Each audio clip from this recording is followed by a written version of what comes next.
點解香港可以由漁村變成國際城市？好多人都聽過一句話：香港以前只係一條小漁村，但係點解一個地方可以由捕魚為生，慢慢發展成國際城市？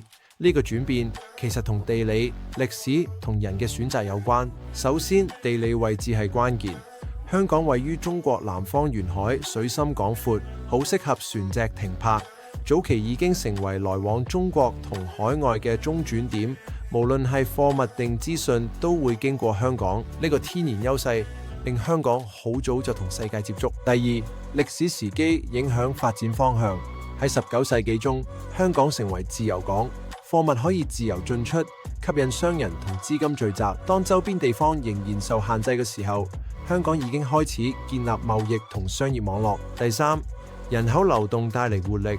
唔同年代大量移民嚟到香港，有工人、有商人、有專業人士，佢哋帶嚟勞動力、技術同想法，推動工業、貿易同服務業發展。香港唔係靠資源起飛，而係靠連接中國同世界，連接資金同市場，連接唔同文化。